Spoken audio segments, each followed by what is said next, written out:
crossing state lines and flying all over the country, which is transportation for the purposes of prostitution.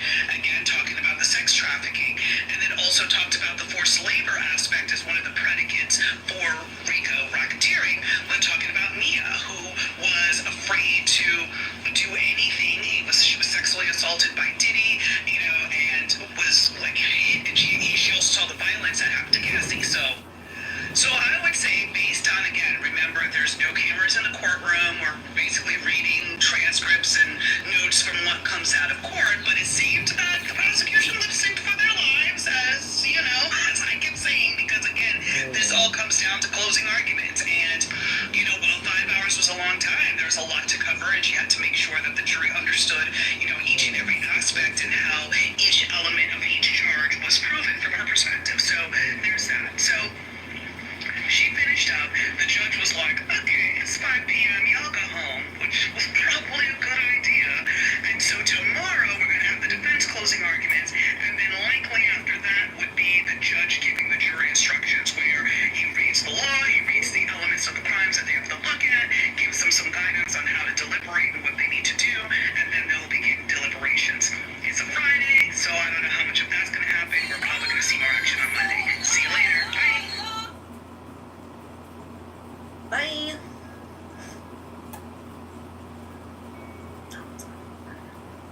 So remember when I was saying that, we were saying that yesterday, was it yesterday? That it was just attempted, it was adjectives. Yeah, it was yesterday. Yeah. So, there you have it. Yeah, what happened was, once again, clickbait. So you see TMC, you see Neighborhood Talk, you see the Shade Room, you see Hollywood Unlocked. They're the line that they put up top is these charges were dropped. So what you think happens? They come to Clubhouse, everybody spreads all the message around, oh, the charges is dropped, the charges is dropped, the charges is dropped. Then to find out, no, they were not dropped. But, yeah.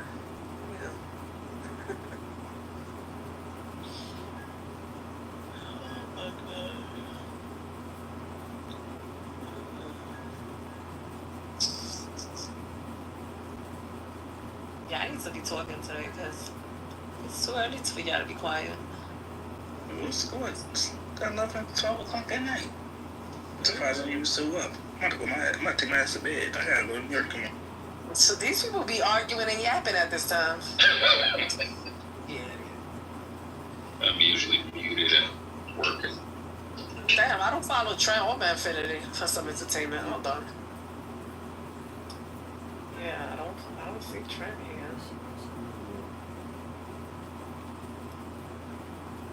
Nope.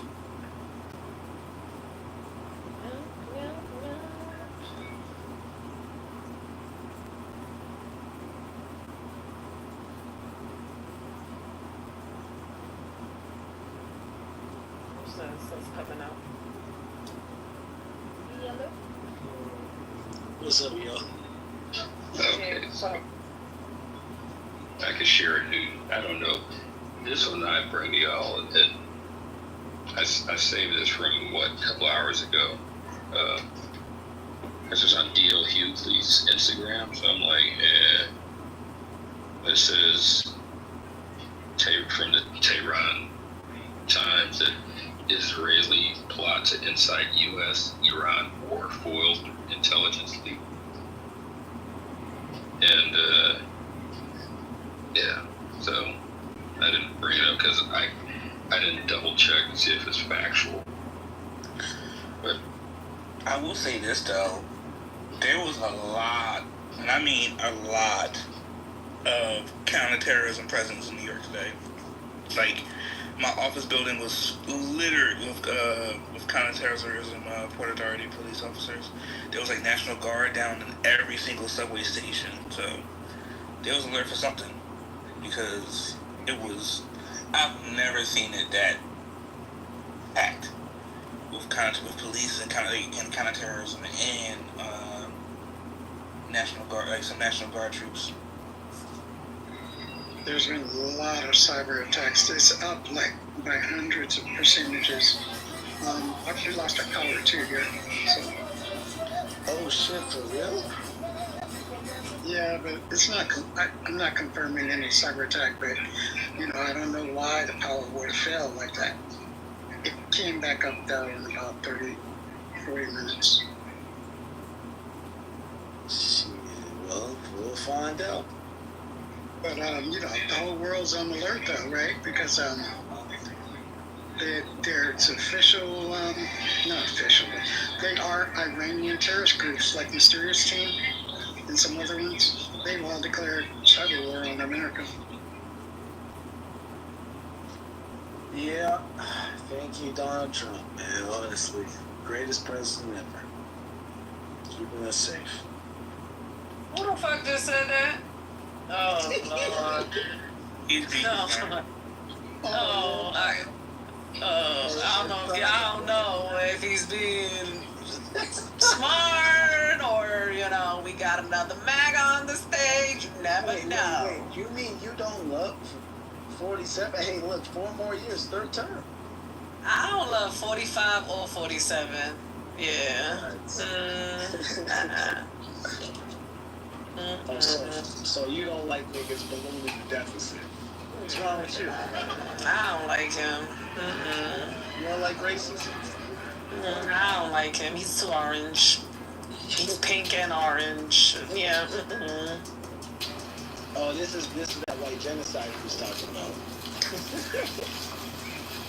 And then he got a toupee on his head. I don't like that. And then they said he got a diaper, and sometimes he got a catheter. Like, He was taking a dump in front of a live audience. Shit, he's crazy. He's like the cartoon, but it's real life. This is insane. I be like, with Trump, I'm like, is somebody punking me? Like, Ashton Kutcher, can you come out and, like, get this man out of here? Is this shit? Facts, the most elaborate episode of Punked ever. We punked the nation.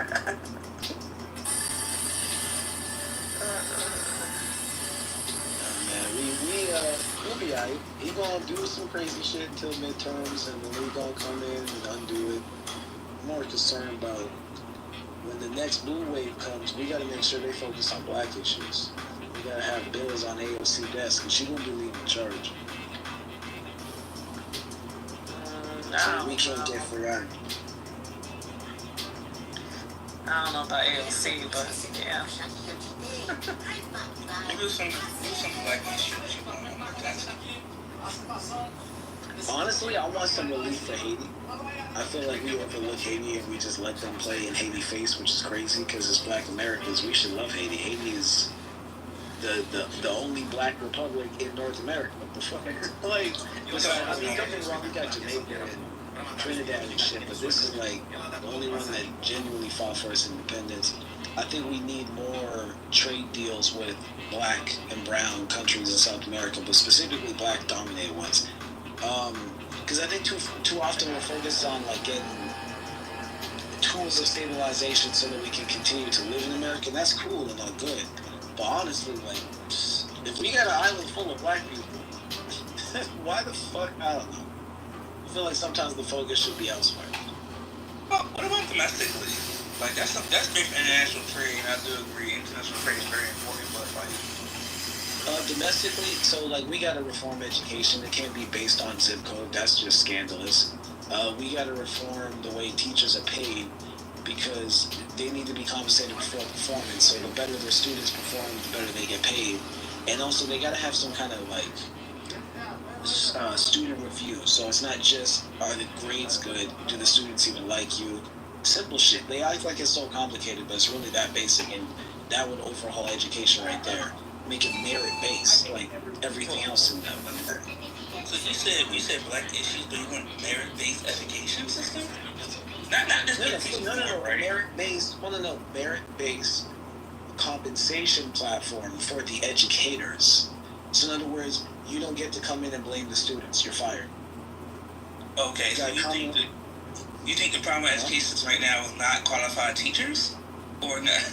That's what you think the problem is? You don't think the problem is that we don't give the teachers the resources they need to supply the students? Yeah, that's the second one. They don't get the resources. The So, problem yeah, so is they- it doesn't incent. So, Yeah, for it example, doesn't incentivize or reward good teachers. You know, one thing that's really the case in education is that there's not a lot of tight coupling with curriculum and standards across districts. Thanks. Yeah, and then also one thing that missed the ball on STEM is that things like computer science was not mandatory, as well as incorporating modern tools like data analysis and stuff into the core subjects. Exactly. Yes. all right, so I would challenge y'all to go to the next PTA meeting in a local school district in your area and go to these things like that. Because, you say you're a teacher? Yeah, I teach STEM as well. I've been teaching. Yeah, well, I'm saying is, Let me finish. Because one thing that we're not going to do is make it as like attack teachers are doing the best they possibly can do. Even teachers are in the city schools as well. What we need to do, I do agree, like with the education system, is give them better resources, right? Give them the tools to success. Make it more accessible for them to be able to get it. Most of these teachers buy their own stuff, own their own materials outside the classroom, right? If you do have this one disruptive, let's just say kids, right?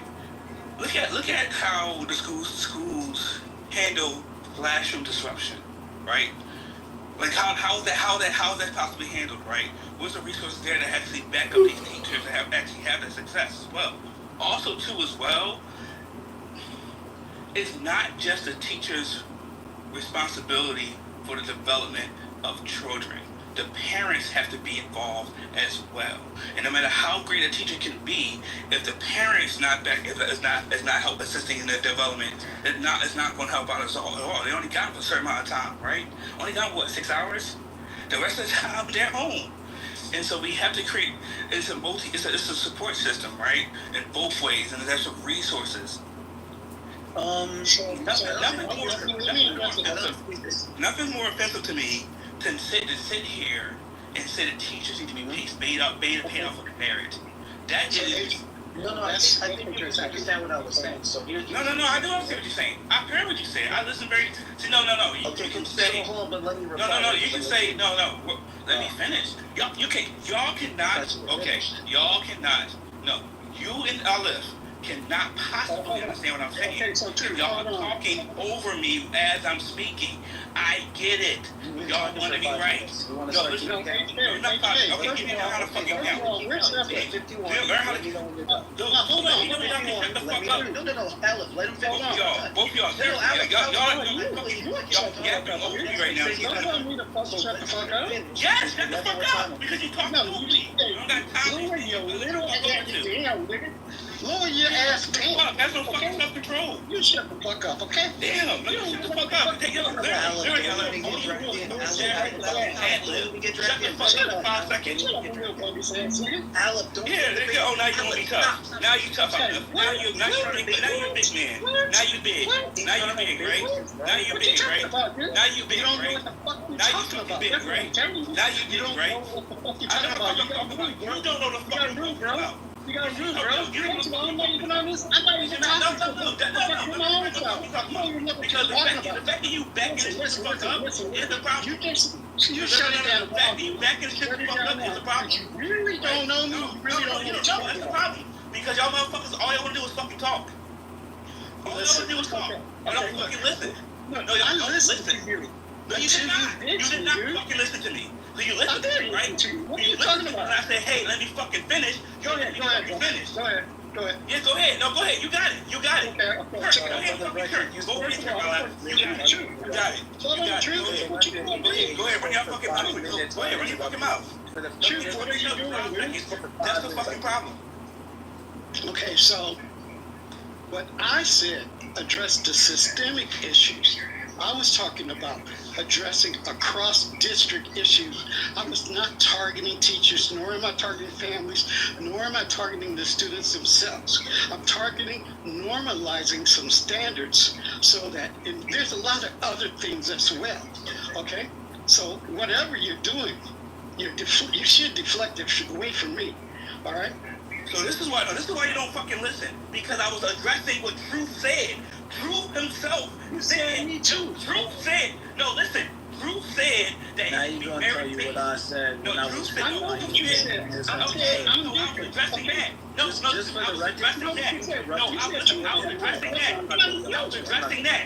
You felt the need Yeah, to that's what open I'm your trying to fucking tell mouth you. and insert yourself in the conversation. That wasn't talking to you about. You That's the better problem. get it together, brother. No, I'm gonna get it exactly how it is. No, Get it together. all the fucking You don't even time. know And I got the time You don't know what you're talking about, and you just raging right now. No, because I was talking You know what I'm saying? You raging listen. right now. Me and Truth was talking I'm about. not listening to you. What I got to listen to? You You don't know injected shit. into something that You don't know shit. You argue about something totally different. So you can laugh at yourself. You can laugh at the little fucking cat, little bitch you want to be. All right. You ain't got no experience. You ain't got no help. No, because this is what happens. Okay. Come over your fucking mom, bitch. Okay.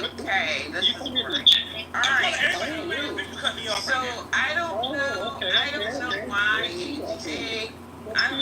HK and Aleph are arguing, because from listening to the conversation, we were saying the same thing. I don't know why y'all. Thank you. The person.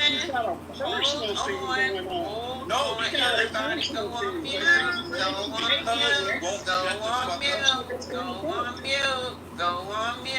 Go on mute.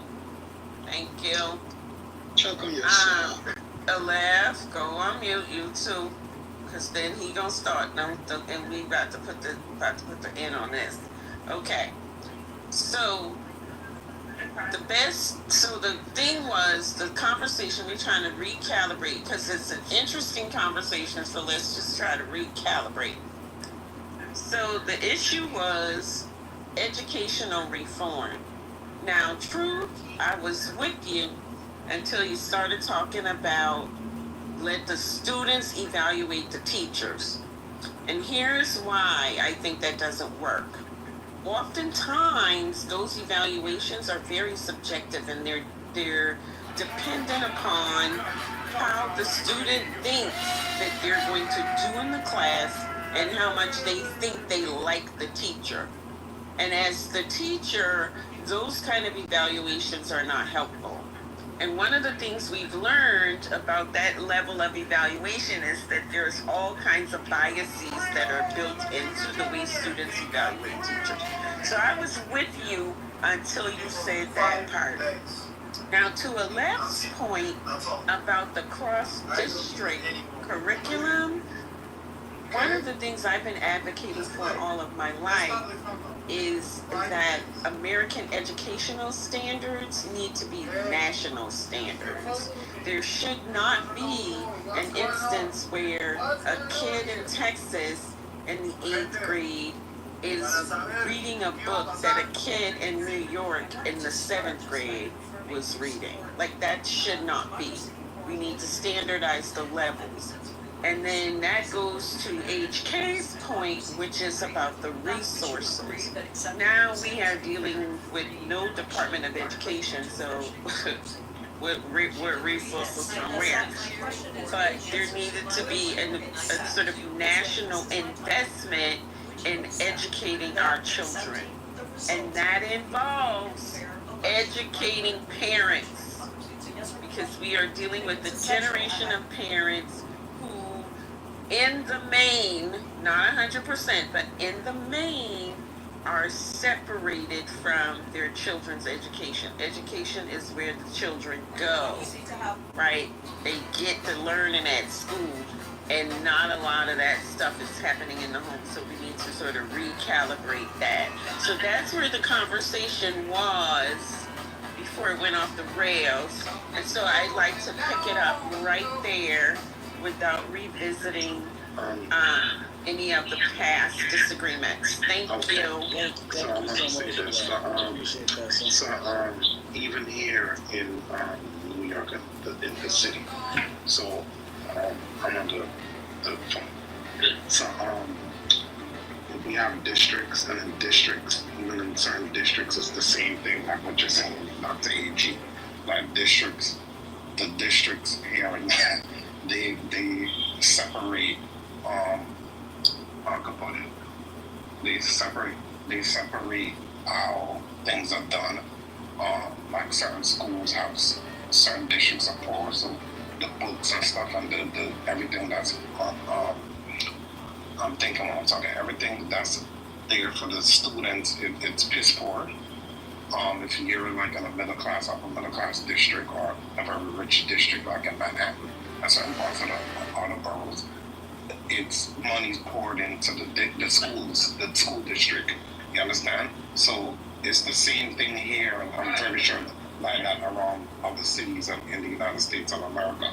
And a lot of people, I finished high school, I started high school in my country. I finished high school in New York City. You know, and anybody that went to school in New York City know what I'm talking about. You know, it's still like that. You know, it's unfortunate. But what they did is they opened up like 3 schools now in one high school. So the separation is still, it's wild. It's really wild. It's not just a nationwide thing, it's even happening in towns and cities as well, unfortunately.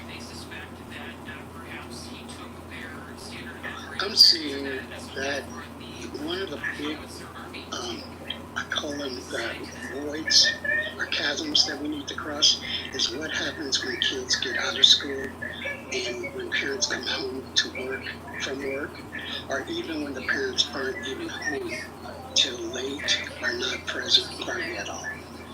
So a lot of times in the Bay Area, the way that's captured is their after-school programs, you know, and their enrichment programs, and they're very effective. They've been very successful. They've been expanded nationally. I work with a lot of them, Black Girls Code, the Jewish program, and several others that are on national now. But not all students can do that. And another issue that's faced in Oakland, because some areas of Oakland are federalism, they call them federal zones. That's kind of like stop and frisk. They can just stop you. It's that it's kind of dangerous for the kids to walk home or even to catch the bus home. For instance, one time a kid leaving one of our programs, he had the death from 10 gunshots that we heard. You know, so it's pretty bad. So we were trying to negotiate with Uber to help kids that are in after-school programs get home just to solve the problem that way. That's the way.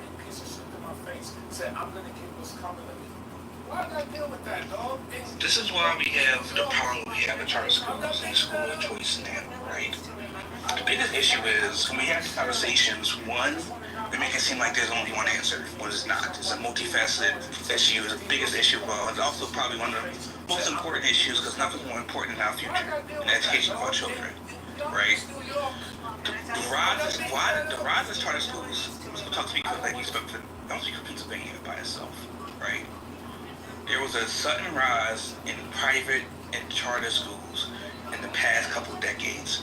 Why is that? It's because people had the illusion that it was all about the teacher's merit, that the students wasn't being taught enough, right? And the charter schools came with the campaign and the messaging that they can bring in better education to the school, to the area. They can bring in better teachers to the area because they have the money, you know, because better money, we pay them better, we get this thing here, right? Everything's merit based. Our teachers are, you know, go off a merit system. If they're not performing well, we get rid of them. And you've seen a sudden rise in charter schools all over Pennsylvania. And once again, what's Pennsylvania suffering with right now? The same thing they were suffering with before, where these charter schools are misusing funds. They're not teaching the students. They're bypassing a plethora of health violations, right? Because of this notion that the teachers aren't good enough unless their job is in jeopardy every single time. That is not a resource issue. It's not a support issue. It's a that's dangerous. That's a dangerous mindset. And I'm always going to challenge that dangerous mindset because I see teachers every day doing the best they possibly can do I work with, I come from a family of teachers who've done what they possibly can do, everything possibly can do, right? I'm with principals every day who try to do the things they can possibly do. And we have to start looking at this in a support mindset, not in this. We're treating them like we're evaluating a store or a restaurant or a CEO. It's like, well, they gotta perform better, they gotta do more. No, we gotta find a way to be able to support these teachers. That's the thing, that's the problem. And when we have these conversations about education, it's never about support. It's always about what the teachers are doing wrong. How we gotta find a way to whip them better into shape. Have them be evaluated more. They're constantly evaluated. They constantly gotta go for recertification. They constantly gotta do sit-ins with the superintendent. They constantly have the board members sit on there. Last thing they need to do is have another person checking them off, trying to check them off. That's why you had like the mass cheating you had. Like support. At the end of the day, the teachers need more support. So another thing that we're doing, and I think that is happening around the world, if not just the country, is that we're building these. See, Google during COVID, gave all the kids PCs. I mean, Google Chromebooks, right? But they're very low performance. So what we did was we adapted one so that it could run on these Chromebooks. So now every kid can have their own LLM AI, and they can have their own stable diffusion system. These are different AI generators that can generate images, videos, and books, as well as comic books. And then they can use that to develop their literacy, as well as their computer literacy. They already have those resources at the home, but then that comes to what is the training for the teacher, which is now the next challenge, right? So I think that another thing that has been a challenge has been the, well, I'll come back to it. I'll just let this.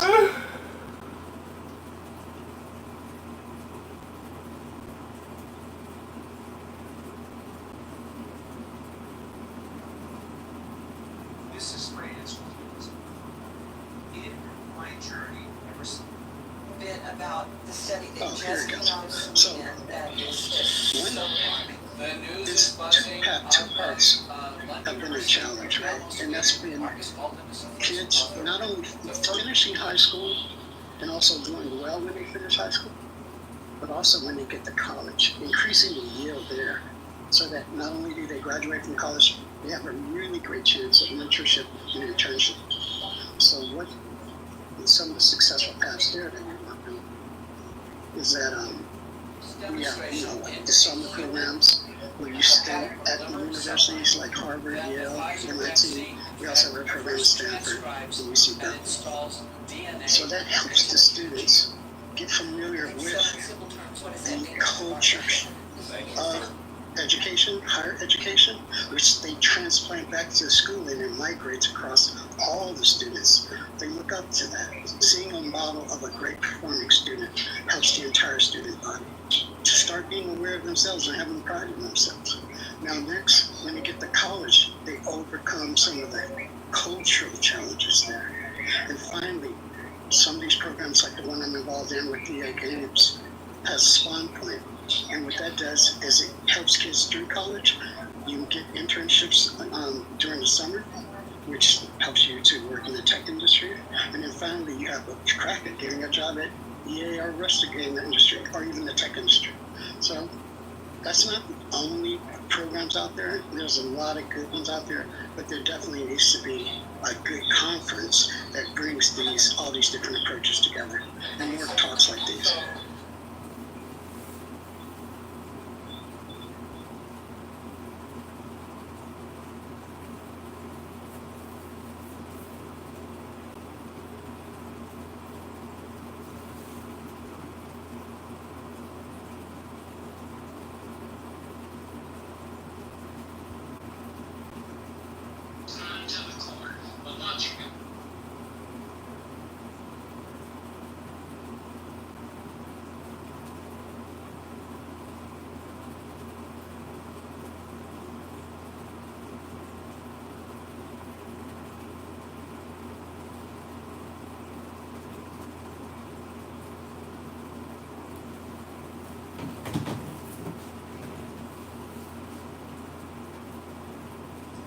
Oh, okay, sorry. I was distracted by the Troll.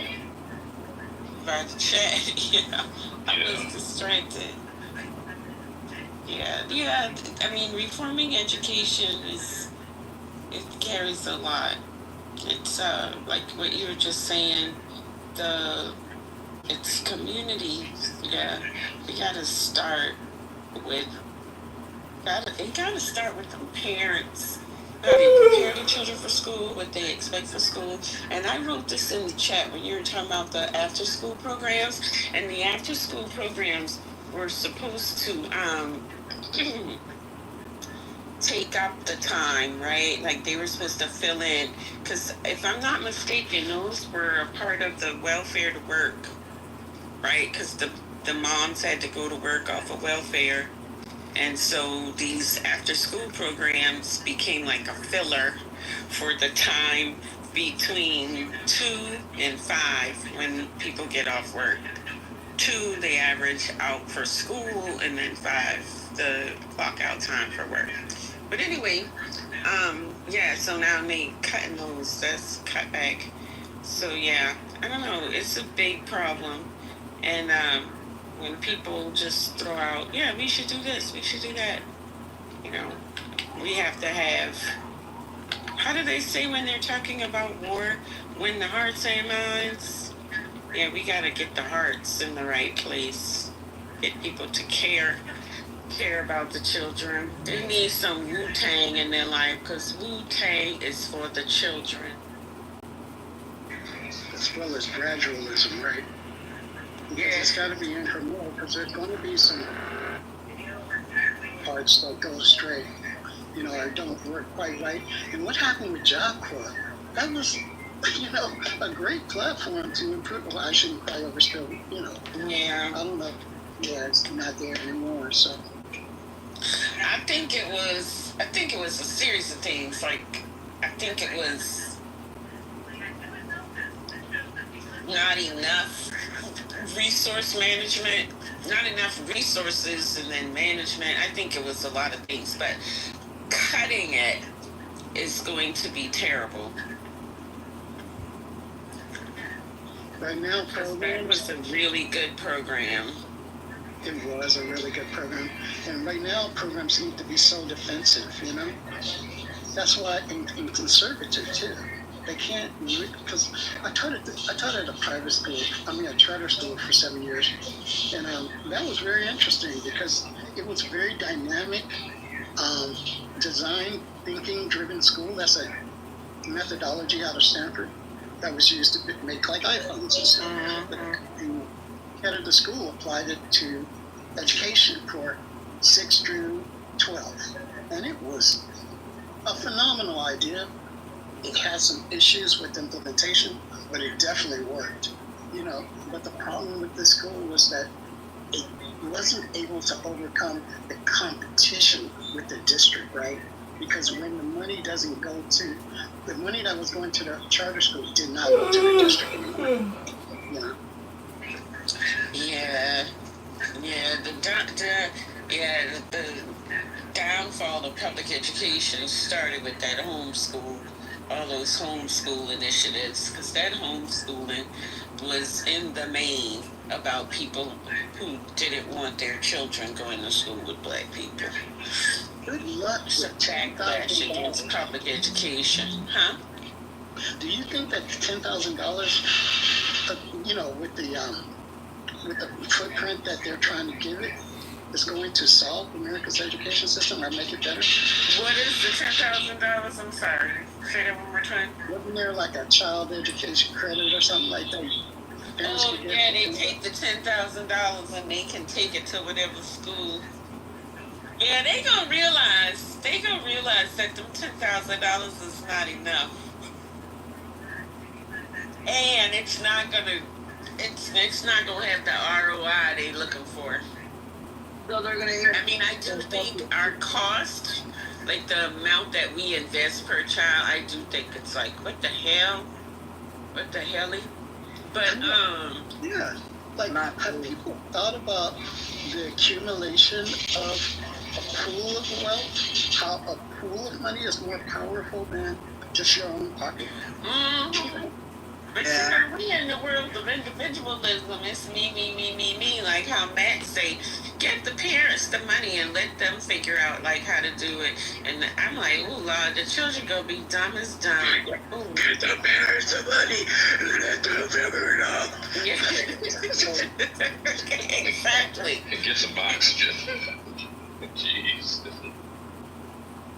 The children gonna come out just like that. Straight like. Oh my goodness.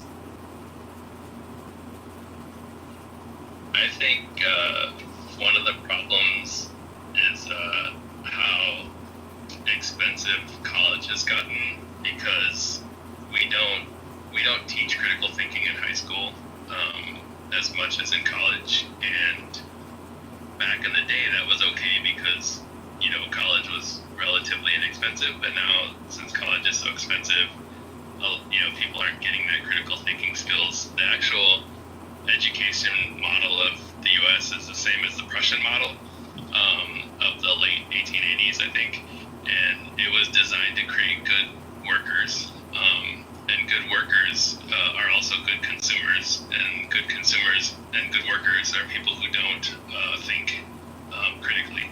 They take in, memorize, and regurgitate, and so I think that one of the biggest things you're talking about, community, I think somehow teaching your community how to critically think could do wonders. Yeah, and I get that, but I would argue that that's a shift, right? Because when I was in school, we learned the things that students come to college with now. It's shocking. The level of just poor reading comprehension, right? My niece, who's 12, has better reading comprehension than some of the college students that I see.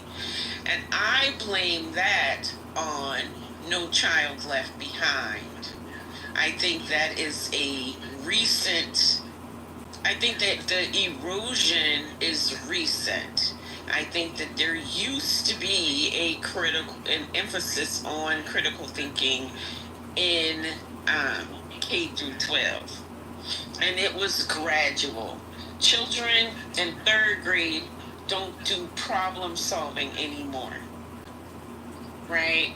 Where I remember when my niece was in the third grade and she would come home with her homework, and there were puzzle pieces, you had to figure these, you did these logic things, what's the next shape that goes here, or figure out this sequence. They don't do that kind of stuff anymore. Everything is rote learning now. And so that's a recent thing. I don't think that our education system has always functioned that way. I agree that there were the mechanized sort of tracks. I do agree with that because I remember being in school and my parents were very much anti-tracking. But the way that it functions now, yeah, I blame that on No Child Left Behind. Well, I think that definitely accelerated it greatly.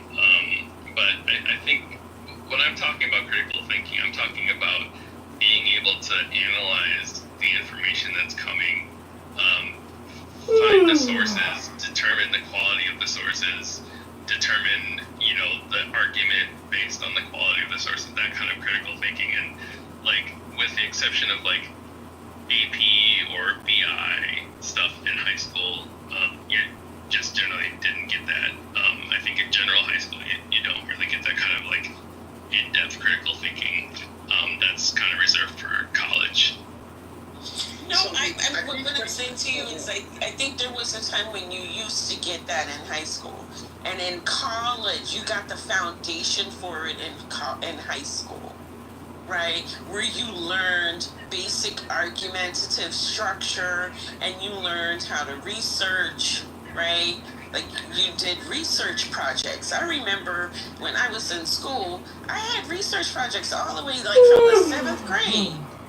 We would have to read poems, and then you have to go and you have to do the history of the writer, and then you write like a report on it. And then when I got into high school, it was more critical than just basically reporting. Then you had to interpret things. But yeah, we graduated into critical thinking before college, but they do not do that anymore. I agree with you. And when students get to college, if they're going to be like remediated, there's space for that. But that's the disconnect, because many of us in university, many of us aren't aware of the deficiencies in K through 12, right? Like, we're thinking, here, these students, in these AP classes, they take these AP tests, they have these high SAT scores. We're thinking that means something. And when you sit them down to really problem solve, you realize that it doesn't mean anything. Those numbers don't mean anything. So there's that level of disconnect as well. I'm sorry, Alette. Oh, no, I think that both of you guys are touching upon something that, hasn't really been brought to light as clearly as it should. And that perhaps one element of the solution is tools that help people incrementally solve, get to that point, right? And Michael, I see that you're a board game fan, and probably perhaps a fan of gamification. Do you think gamification would help in education? Yeah, I think so. Yeah, definitely. It depends on what you're gamifying and what you're using it for.